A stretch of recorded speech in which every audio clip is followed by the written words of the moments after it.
pure mental warfare. And you could just tell Sam Constas had it. Even though he was playing and missing early on and he was 2 off 20 balls, you could see that he was in there for the fight. And the look on his face, like he was settled, he was confident, aggressive. Yeah, there's certainly confidence there. He's got the swagger of the young man, and you could just see even Usman when he was laughing down the other end at the ramps and all the inventive shots that he's playing off arguably the best bowler in the land. It's pretty special to watch. And there's been some special moments in sport over time, and I guess Ben Stokes' Headingley Test when everyone's trying to go to sleep and he's teeing off and people have done all-nighters and then gone into work the next day. Sometimes you just got to sit there and watch. What about your situation yesterday? Because you had a commitment which was delayed because of what was happening at the MCG. Yes, no, I was going out for a bit of a Boxing Day lunch, and the person that I was going to catch up with for lunch, I think she realised that I was a little bit too invested in the cricket, so we pushed back the lunchtime for about an hour, which was nice. And then she copped it even further as well because there was no cafes or anything open, so we had to go to the pub. So that was a shame. Oh, what a shame. What a shame. That's how it should be. And that goes to show the box office nature of Sam Constas. It was bloody special. Yeah, I had a Palmer at Sale last night. That was probably the best Palmer in Victoria. It was absolutely sensational. It was so good. The chips were great. There was minimal salad, which is always a big tick when it becomes when you start analysing real estate on the plate in front of you. So that was sensational. Some tucker out there yourself, Smithy? Yeah, we were in the little marquee, so we had some roving canapes and the like. So we'll look roving after. Canapes. Yeah, it was nice. They do a good job out there at Sale. But I got a pretty clear afternoon patch, so I might get a few of the listeners to text in and let us know where the best Palmer in Victoria is because I got nothing else to do. That's a great question. Go have a feed. 0416 90 50 52 is how you get involved. The best Palmer in Victoria. That is the number one big ticket item on grey areas this afternoon. We spoke about Trooper Tears last night and winning the Sale Cup, and you're right, it's a masterstroke from Robbie Britton, and he's been a greyhound he's promised a lot.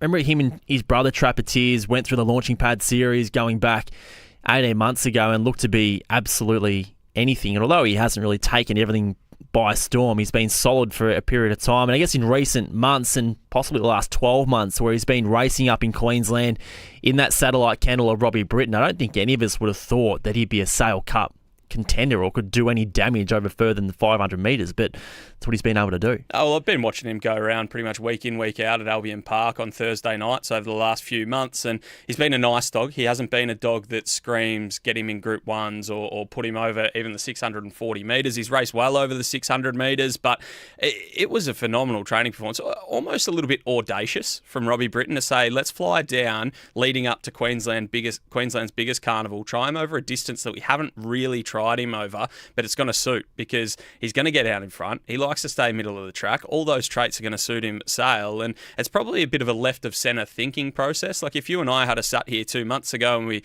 went through all the Sale Cup chances, you're probably talking your Hector Foley's, your Tim Zoos, your Kenya All Classes and the like, but no one would have mentioned him.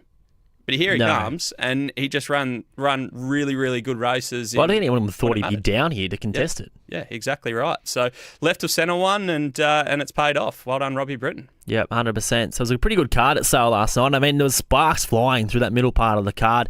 Nangar Jim, he's broken the track record there at Sale 3 weeks in a row. Now, I know Miata had done that at Cannington back in 2012.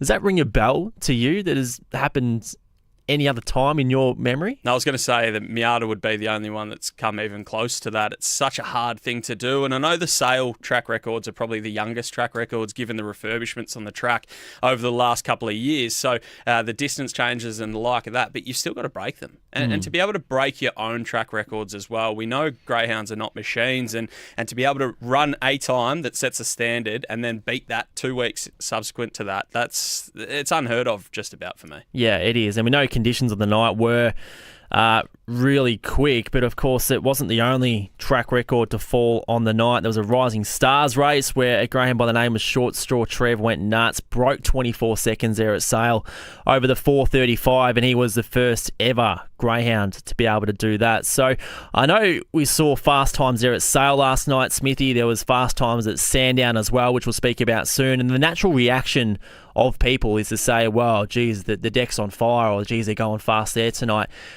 I don't know why. People it's absolute fact and has been for years when it's so warm and so still, and I'm not sure whether this is the same in athletics or any other sport that relies on speed and time, but they just absolutely carve through the wind, and it's just the number one reason why we see them run the sort of times they do that we saw last night. Yeah, absolutely. And I always talk about this when people ask me, oh, is the track a couple of tenths slow when we're at the Meadows, even on a trial day or anything like that? And I just say we've got some of the best track staff in the business here in Victoria, and they do a fantastic job, and the consistency of tracks is just out of this world. Like you do the readings, you see how it all kind of washes up, and there's not often that there's outliers in terms of how the tracks are prepared. And you're right, it's the overhead conditions, it's the weather, it's the temperature, it's the wind, it's all of that sort of stuff that kind of changes the way that these races are run. And at the end of the day, you've got to have a fast dog to run a fast time.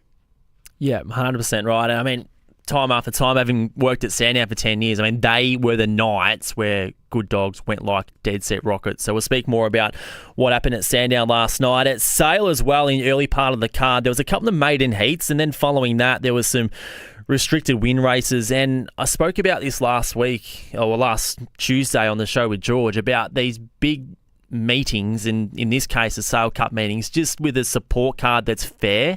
I know throughout the quaddie legs it was pretty good, but we're kicking off races where they've got debutants a part of it. So I know it's important to put on those sort of events, to demand nominations, to be able to fill a card on such a big night, but I just feel it halts the momentum going into such a big occasion. And in your case, the Phoenix last Saturday night, I sort of felt that the first half of the card, it just didn't match the occasion, and I really felt like it was a challenge to be up and about and build energy towards the main event. What's your take on that? Yeah, first of all, on your point about the maidens on big nights, I'm definitely against that. I don't think we should be having inexperienced greyhounds going around. If it's a feature, if it's a maiden final of some sort of significance. Final, we obviously at the Meadows, we have the Vic Bred Maiden Series through February, and it's their third crack at least their third crack at the racetrack where they come on Australian Cup night. But I think even that's a stretch. I think you want grade 5s or above, basically, and you want dogs that have been there at that track on these big nights, just to make sure that you get the cleanest possible racing and you get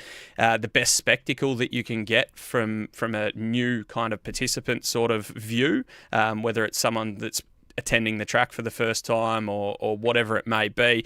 On your Phoenix point, I think we've all kind of realised that, and we're probably still tinkering a little bit with the Phoenix and the way that the kind of night shapes out. We know that middle to late December is exactly where it needs to be, and that's where the spot it's going to stay. But how that looks and how that shapes up outside of that is always a bit of a contentious point. I think we've already had discussions about next year, and we're thinking maybe that we bring the Phoenix forward a week, run Silver Chief heats on the same night, which just makes that a phenomenal race card. And then you've got the Silver Chief the following week, which is not an afterthought, but it just kind of spreads it out a little bit, brings the Phoenix away from Christmas just that touch, and hopefully brings with it a bit more general admission sort of attendance. But you're always tinkering, you're always learning, and so you should be. You're never going to nail it every single time. Yeah, exactly right. All right, we'll speak about that more shortly. In the meantime, race 4 at Sales coming up. They're just about at the boxes there. And what I do love, and we saw it throughout those maiden heats at Sale last night, is local knowledge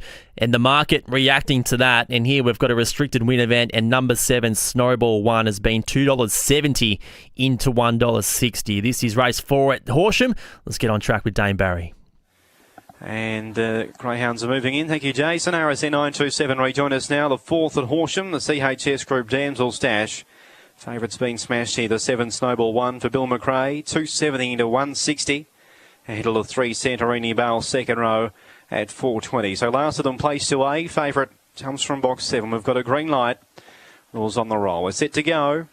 This is race 4 from Horsham. Stand by, they're ready. And racing. Away fast was the favourite Snowball 1. Shows terrific speed in the favourite. Easily takes the front. Snowball 1 leads by 3 early on to release second. 4 lengths away third. Santorini Bale ahead of Miss Millie. Railing through underneath, and then Maybe Rain. All back to Husky, Sarah Lee, Sloane Square and Kalinda Pops as they straighten. Snowball 1 first for home. Sticking on release back to the inside, but Snowball 1 is too strong and leads all the way. Snowball 1 by 3 on released. Third Miss Millie and fourth Santorini Bale ahead of Husky, Sarah Lee. Then Maybe Rain, Mulback, Sloane Square and Kalinda Pops. The gallops around 23.29. Easy watch if you're on at the shorts on the fave. The 7 Snowball 1 stepped away very well. immediately led the race and charges home to score well ahead of the 4 Released, who's run a big race in second. Returns a good place dividend as well. 7 beats 4. 2 Miss Malie will be third. And the fourth number about to come through. So it'll be 7, 4, 2, 3 on the fourth. The interim numbers 7, 4, 2 and 3.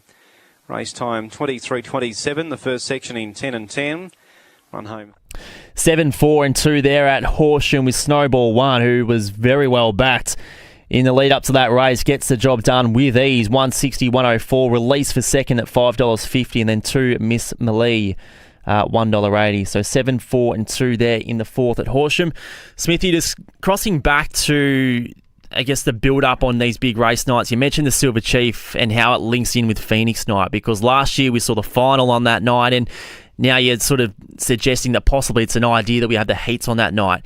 We know the feature race calendar generally is a bit of a dog's breakfast, so is the Silver Chief quite flexible in where it is at that time of the year, that it's not so crucial to be at a certain couple of weeks that fits in with everything else? Yeah, look, I think you look at the Phoenix and the Silver Chief, they're both Group 1. So you just look at it from that aspect and you go, well, surely they both have their spot in the calendar. I think the Phoenix is a bit more of a non-negotiable. You put it there and you work other things around it. And there's other races like your Melbourne Cups, your Golden Easter Eggs. I think they kind of command a spot in the calendar, and everything else has to work around it. Silver Chief being an age-restricted race, I know it's been around for a long, long period of time, and some seriously good greyhounds have won it, but I think it probably gives us a little bit more flexibility than the Phoenix, and I think it probably gives us an opportunity to strengthen the Phoenix card with it, whether that be last year, as you touched on, where you had the Silver Chief on the same night as the Phoenix, or whether we try maybe next year, and that's not confirmed yet, but I think that's what we'll push for from a club level, is to try and have the heats on the night of the Phoenix, which just makes a fantastic card. At the boxes for race 7 at Hillsville, and speaking of betting moves, we've got another one here. Number 7, Astronomic, has been $4.80 this morning. Got in as low as $1.80 and now back out to $2. So clearly the market mover in his 7th at Horsham, and the king of Hillsville, as he calls himself. Mr. James Vandermart's gone with number 4, Master Zorro, on top. Let's get to him. Race 7, Hillsville. 2 wins, 1942 the PB. Master Zorro at his best does have a 1928, but that was quite some time ago. And they are about to move in now. Irish Brew off that 1957 last run and showed terrific speed from box number 2. Looks the likely leader from the inside draw. Starting signals now flashing, so runners are going to go straight in here for race 7, the Central Scaffolds. 3.50 the journey, favourites in box 7, but just starting to ease out a shade late.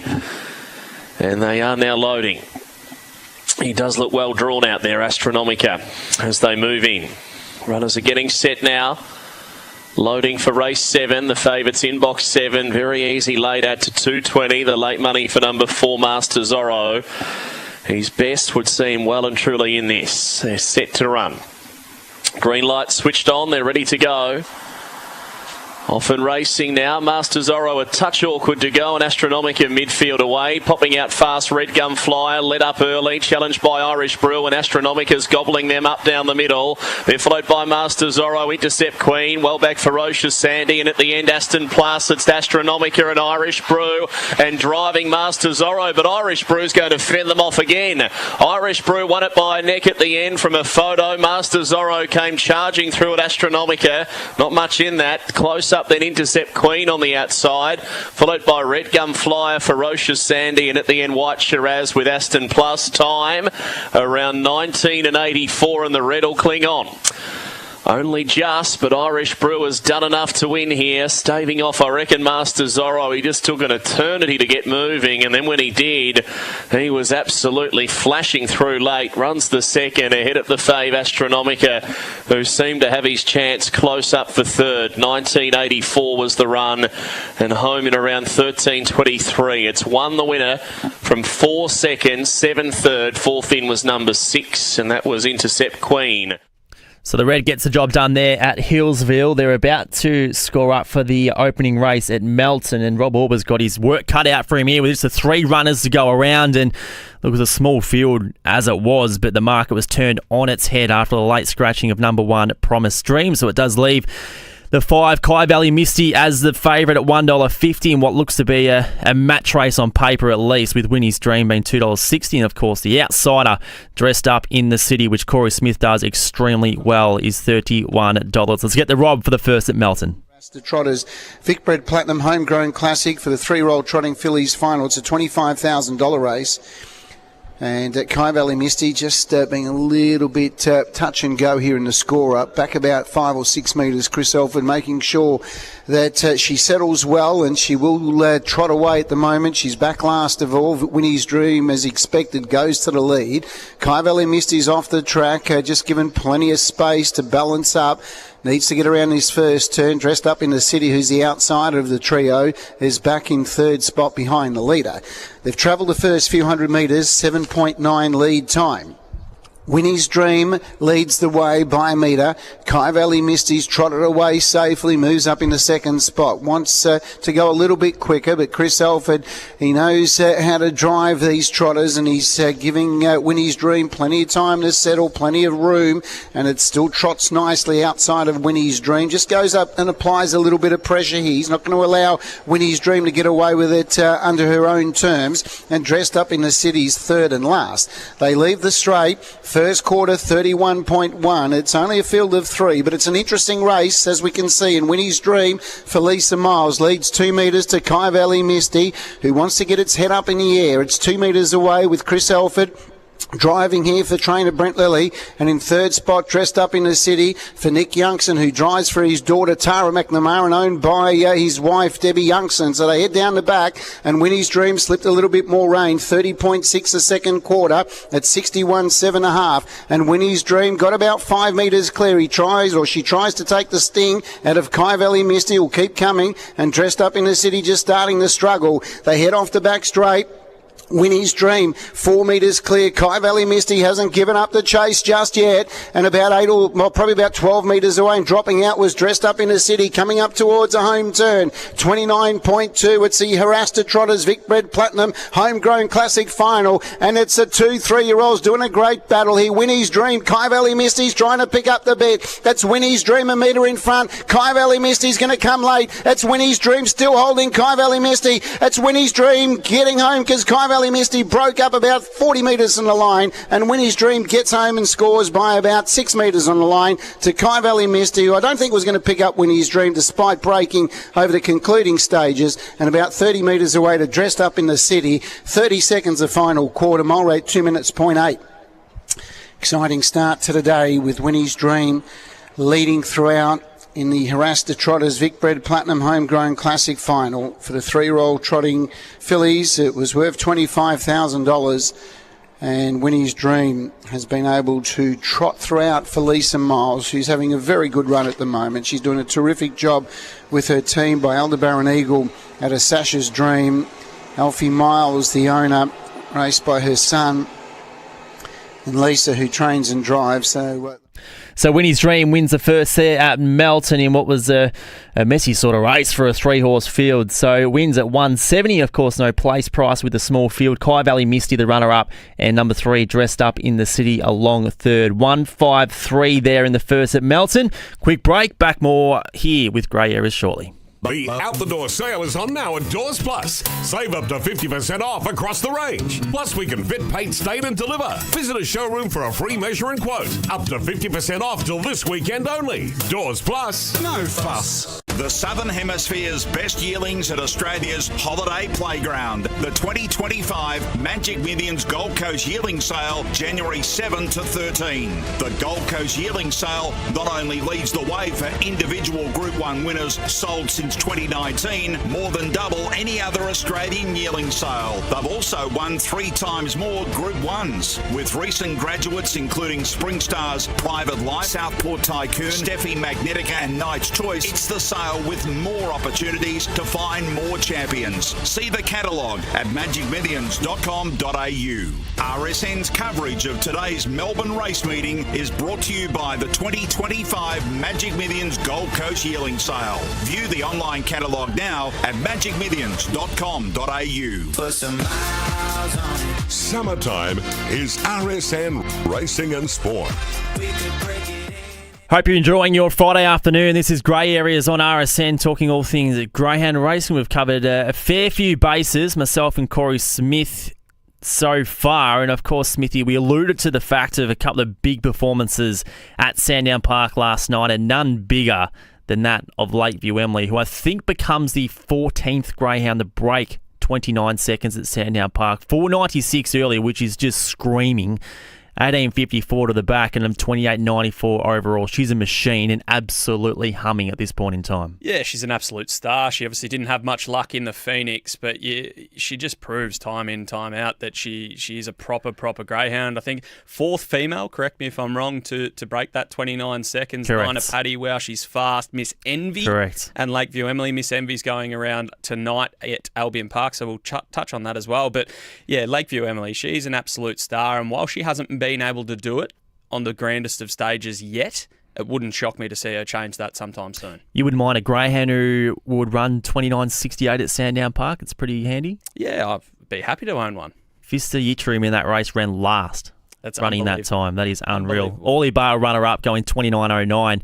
Emron Tiger runs third, breaking 29.20.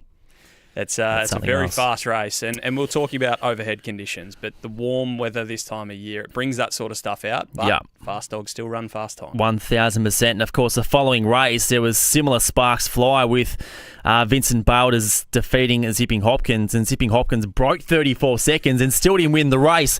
That's stiff, but for Vincent Bale, who, of course, in his start prior to that, went around in a heat of the Sale Cup, that's 640 metres. It looked to be a bit of a stretch, but what we saw from him last night suggested that he's just sort of maturing and being more of a complete package racing over this 600-metre trip. Yeah, I definitely thought there was some eyebrows raised with Vincent Bale going to the Sale Cup. We know he's a strong type over the 500 metres and he's a tough bugger. So I didn't think it was too outlandish that they went towards the Sale Cup. He obviously had absolutely no luck, and he's obviously taken no ill effects out of the run, because that's just an insane run over the 595. He's a really, really high calibre greyhound, Vincent Bale. I know there was a few people in his corner advocating for him to get a Phoenix slot, and he probably wasn't that far away. He'd probably be in the top 20 sprinters in Australia, but he's showing as he gets older that he's got a few strings to his bow. And it was a box office quaddie last night at Sandown as well, because the first leg before Lakeview Emily went out and strutted her stuff, Reality Best won in 29.08, so clearly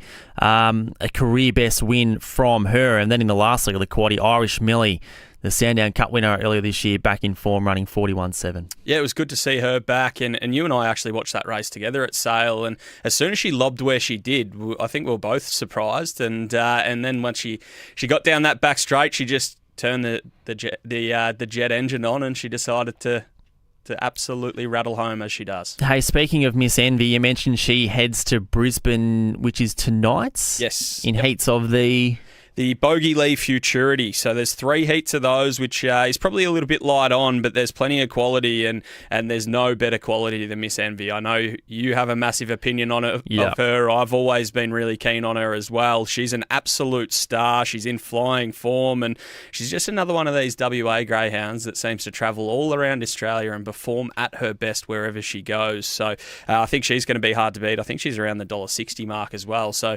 even the bookies are letting you on somewhat.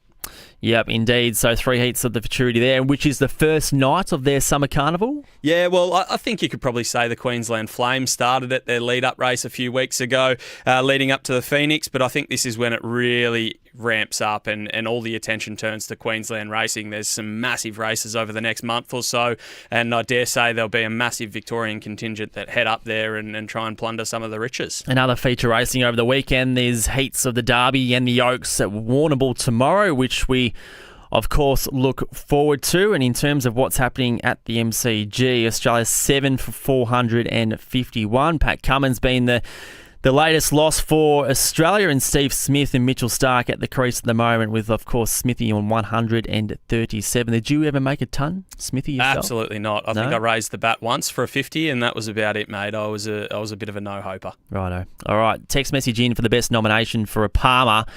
The best Palmer I've had by a long way, the Sea Lake Hotel, which I just had a look. It's about 4 hours away near Swan Hill. you want a good Palmer, it's a bit of a price to pay. My God. I think you and I have done enough driving this weekend. I don't think we can justify that. You got stitched up last night, didn't you? Yeah, I got stitched up. I thought I'd do the right thing and drive everyone out there and someone else would drive home, but not to be the case. But if my dog had won, I reckon we might have had to find some accommodation, but that didn't happen either. Or sleep in the car. Yeah, exactly. How would that have gone with a family of 4? Yeah, I don't think they would have been real thrilled. I don't think there would have been too many happy campers if we've got our seats reclining in the RAV4. Indeed. All right, so I got right into Georgie Ferrugia on Tuesday with some outstanding questions, and Thoroughly enjoyable.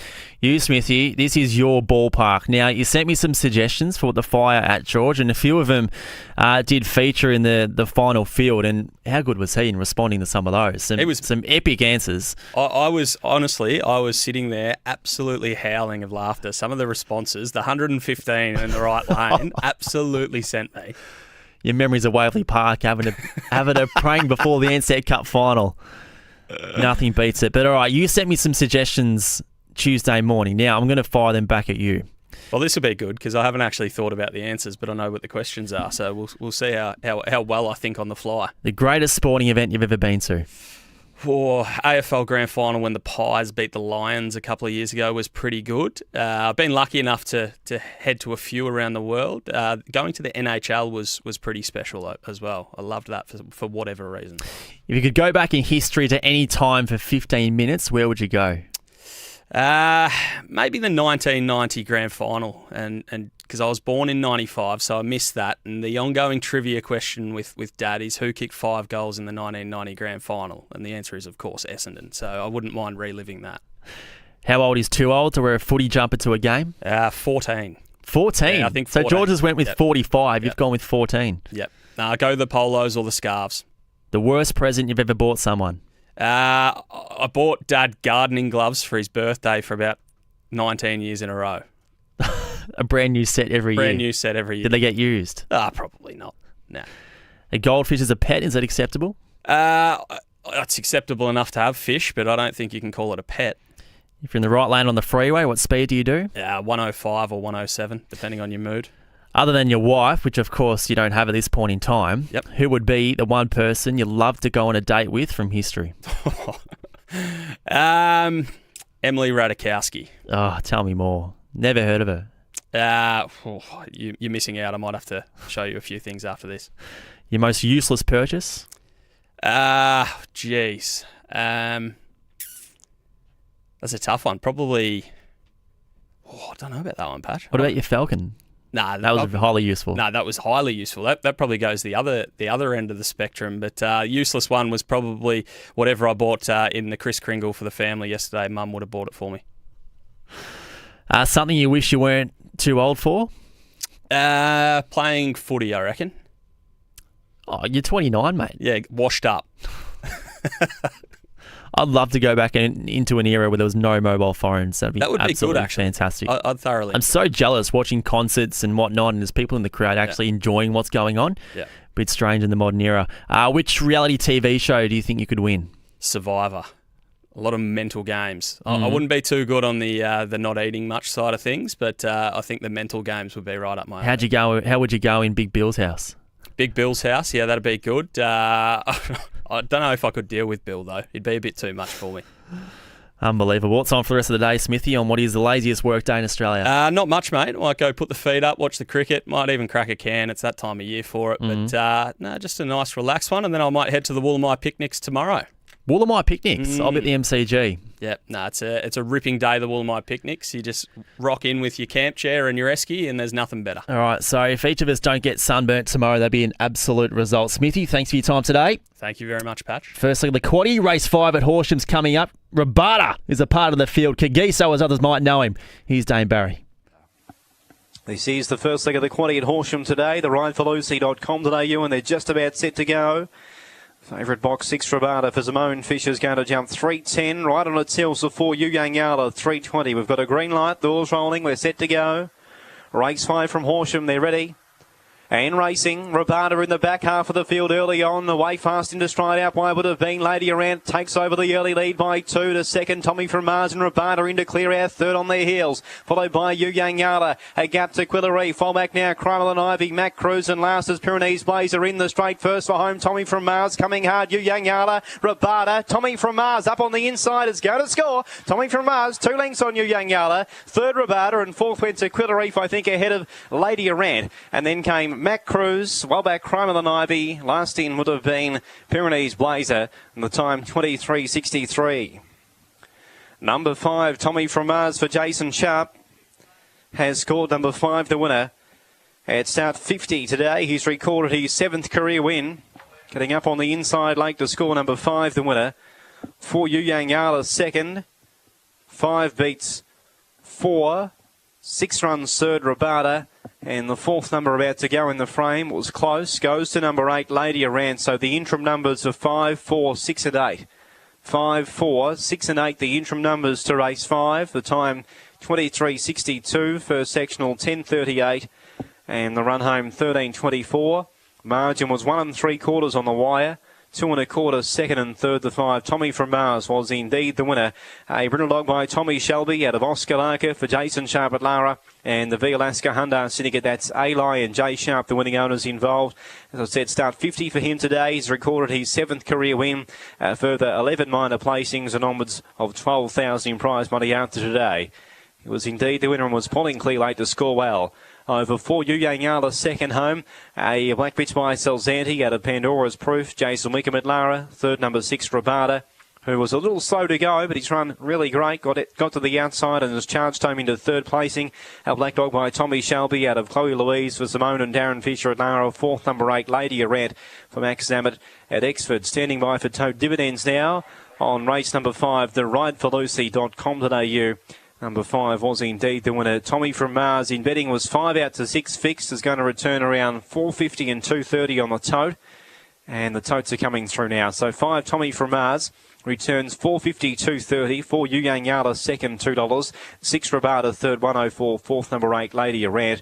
Quinella, 11.80. Exacta, $30.30. Trifecta, $79.40. First 4, $265.70. With the running double, 7 and 5, $4.60 to race number 5 from Horsham. The quaddy opener. And the result there was 5, 4, 6 and 8, and it's all clear. 1 3/4 by 2 1/4. 23.62 was the run. The 5, Tommy from Mars, the winner. A son of Tommy Shelby makes it win 7 at start 50 today for Jason Sharp at Lara, the winning trainer. 5, 4, 6, 8 all clear to the 5th race of the day.